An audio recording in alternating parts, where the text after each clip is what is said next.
Entrances होता है वो ग्रोथ लेके आती है लाइफ में। S2 की एंट्रेंसेस इज मच बेनिफिशियल।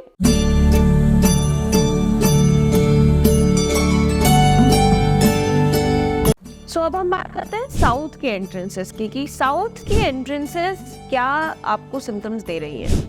अगर आपका S1 का एंट्री है तो आपको अपनी कंपनी के बारे में, आपके कलीग्स के बारे में आपको ये ध्यान देना चाहिए कि आप कैसे लोगों के साथ उठ बैठ रहे हो, क्योंकि S1 का एंट्रेंसेस बैड कंपनी को रिप्रेजेंट करता है। संगति आपकी कैसी है उस चीज़ को आपको थोड़ा सा ध्यान देना चाहिए। और कई बार ऐसा होता है कि आपको ऐसे लोग मिलते हैं जो कि आपको अननेसेसरी इश्यूज दे रहे हैं, अग्रेशन क्रिएट कर रहे हैं आपके बिहेवियर में, या कोई ऐसी चीज़ हो रही है जो कि overall peace of your house is getting impacted.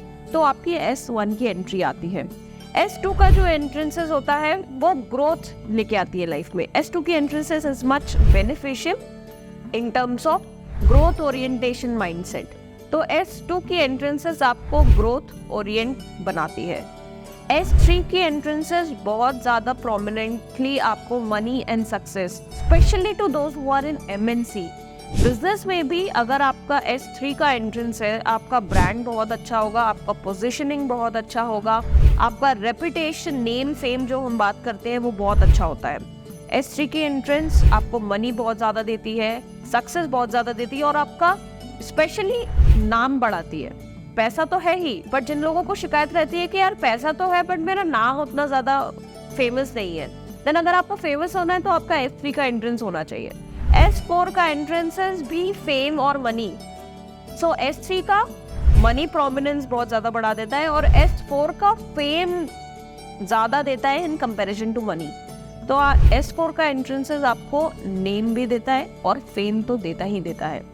S5 का एंट्रेंसेस अगर आपका है, अगर आपके लोन्स बढ़ते जा रहे हैं, आए दिन आप कुछ ना कुछ सोचते हो कि मैं यहाँ से ये उधार ले लेता हूँ, देन आपका जो S5 का एंट्री है वो आपको इम्पैक्ट कर रहा है बहुत ज़्यादा अगर आपके लोन्स बहुत बढ़ते जा रहे हैं। S6 का एंट्रेंसेस लोन तो देता ही है, साथ में पॉवर्टी दे देता है, क्योंकि आप लोन की EMI प्रॉपर टाइम पे भर नहीं सकते। आपके कुछ ना कुछ कमिटमेंट फेलियर्स, कोई ना कोई ऐसी डील्स हो जाती है जो कि आप कंप्लीट नहीं कर पाते और आपको पॉवर्टी की तरफ वो धक्का देता रहता है। मतलब लोन्स तो बढ़ ही रहे हैं, आपकी इनकम भी कम होती जा रही है। सो S6 का एंट्रेंस जो है वो पॉवर्टी दिखाता है। S7 का जो एंट्रेंस होता है वो वेस्टेज। आपका वेस्टेज बढ़ रहा है, आपका प्रोडक्शन जितना है, प्रोडक्शन में जो रॉ मटेरियल लग रहा है उसमें वेस्टेज बहुत ज़्यादा बढ़ता जा रहा है। आपका कॉस्ट जो है वो आपका वेस्टेज में भी बहुत ज़्यादा खराब हो रहा है। आपका घर में भी कुछ ना कुछ ऐसा सामान होता है जो वेस्ट हो जाता है, जो कि खराब हो जाता है। देन आपका S7 का एंट्रेंस आपको बहुत इम्पैक्ट कर रहा है। S8 है जो कि डिस्कनेक्शन, डिस्पोजल, डिस्कनेक्शन। अगर आपको ये फील होता है कि हम सोसाइटी से डिस्कनेक्ट फील करते हैं, हमारे घर पे लोग नहीं आते, या हमारा सोशल ग्रुप, हम लोगों से अलग होते जा रहे हैं, देन आपको S8 की एंट्रेंसेस का इम्पैक्ट आ रहा है। सो ये जितनी भी एंट्रेंसेस है इनको इसीलिए कहा जाता है कि साउथ की एंट्रेंसेस थोड़ी सी ज़्यादा डिफिकल्टी लेवल बढ़ा देती हैं और ख़राब होती है। वही S2 से लेके S4, S2, S3, S4, these are very good direction that you can have in your horoscope as well as in your house.